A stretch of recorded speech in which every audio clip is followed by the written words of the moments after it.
CPM പ്രതിനിധിയിലേക്ക് പോവുകയാണ്. അമൽ, ഇപ്പോൾ നേരത്തെ ജിൻഡോ പറഞ്ഞല്ലോ, ഇപ്പോൾ ഇടത് സർക്കാർ ഭരിക്കുന്നു, ഇവിടെ മന്ത്രിയുണ്ട്, മന്ത്രിയുടെ മണ്ഡലമാണ്, വ്യവസായ മന്ത്രി പക്ഷേ 2 ദിവസം ഉണ്ടായിട്ടും ഈ മേഖലയിലേക്ക് വന്നില്ല. അതിനുള്ള മറുപടി?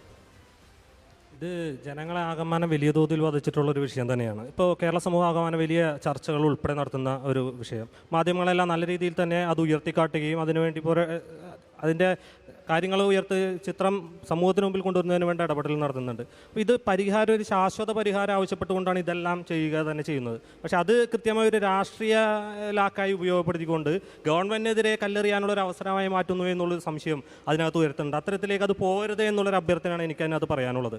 പിന്നെ ഈ രാജ്യസഭയുമായിട്ട് ബന്ധപ്പെട്ടുകൊണ്ട് മിനിസ്റ്ററുമായിട്ട് ബന്ധപ്പെട്ടുകൊണ്ട് പറഞ്ഞിട്ടുള്ള കാര്യം, കഴിഞ്ഞ ദിവസം 21-ാം തീയതി തന്നെ ഇതുമായി ബന്ധപ്പെട്ടുകൊണ്ട് ഉന്നതതല യോഗം ഉൾപ്പെടെ കളക്ടർ ഉൾപ്പെടെ വെച്ചുകൊണ്ട് ഉന്നതതല യോഗം ഉൾപ്പെടെ ചേരുന്നതിനും അതിൻ്റെ വേണ്ട നിർദ്ദേശങ്ങൾ ഉൾപ്പെടെ നൽകുന്നതിന് രാജീവ് സഖാവ് മിനിസ്റ്റർ അതിനകത്ത് ഇടപെട്ടിട്ടുണ്ട്. അതുമാത്രമല്ല, ഇന്നത്തെ ദിവസം ഏലൂർ പ്രദേശങ്ങളിലാകമാനം ഇതുമായി ബന്ധപ്പെട്ടുകൊണ്ട് എത്തിച്ചേരുകയും അതിനനുസരിച്ച് വേണ്ട ഇടപെടലുകൾ നടത്തുകയും ചെയ്തു എന്നുള്ളതാണ് എനിക്കറിയാൻ കഴിയുന്നത്. പക്ഷേ അതിനകത്ത് ഒരു കാര്യം ചോദിക്കാനുള്ളത്, ഈ വരാപ്പുഴ പ്രതിനിധീകരിക്കുന്ന MLA ആയിട്ടുള്ള ഇവിടുത്തെ പ്രതിപക്ഷ നേതാവ് VD സതീശൻ ഇത്രയും നാളായിട്ട് ഈ വിഷയം നടന്ന് ഇത്രയും ദിവസമായിട്ട് ഈ പരിസരത്തോട്ട് പോലും ഏറ്റവും കൂടുതൽ കർഷകർ ദുരിതത്തിലായിട്ടുള്ളത് വരാപ്പുഴ മേഖലയിലുള്ളതും കൂടെ പരിശോധിച്ചു. പ്രതിപക്ഷ നേതാവ് എവിടെയായിരുന്നു ചോദ്യത്തിന് മറുപടി?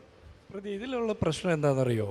പ്രതിപക്ഷ നേതാവ് പഞ്ചായത്ത് പ്രസിഡന്റ് അടക്കമുള്ള പ്രദേശത്തെ തദ്ദേശ സ്വയംഭരണ സ്ഥാപനങ്ങളുടെ അധ്യക്ഷരുമായിട്ട് സംസാരിച്ചിട്ടുണ്ട് എന്നാണ് അവരിൽ നിന്ന് നമുക്കറിയാൻ കഴിയുന്നത്. ഇതിന് വേണ്ട ക്രമീകരണങ്ങളൊക്കെ ചെയ്യാൻ. ഇതിലുള്ള പ്രശ്നം എന്താ വെച്ചാൽ, ഈ ജില്ലയുടെ ചുമതലയുള്ള മന്ത്രിയോടാണ് ഞങ്ങൾ ചോദിക്കുന്നത്.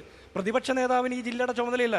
ഇത്രയും വലിയൊരു പ്രശ്നം നടന്നിട്ട് ഈ ജില്ലയുടെ ചുമതലയുള്ള മന്ത്രി എവിടെയായിരുന്നു എന്നുള്ള ചോദ്യത്തിന് 13 ദിവസക്കാലം ബ്രഹ്മപുരം കത്തിയെരിഞ്ഞതിന് ശേഷം അത് തീയണച്ചപ്പോൾ ഫയർഫോഴ്സ് ഉദ്യോഗസ്ഥരുടെ മാത്രമല്ല സർക്കാരിൻ്റെ നേട്ടമാണെന്ന് അവകാശപ്പെട്ട ഒരു സർക്കാർ ഇവിടെ പൊല്യൂഷൻ കൺട്രോൾ ബോർഡിന്റെ ഭാഗത്തുനിന്ന് വീഴ്ച വരുമ്പോൾ അത് ഉദ്യോഗസ്ഥരുടെ മാത്രം വീഴ്ചയാണെന്ന് പറഞ്ഞാൽ അംഗീകരിക്കാൻ ഞങ്ങൾ തയ്യാറല്ല.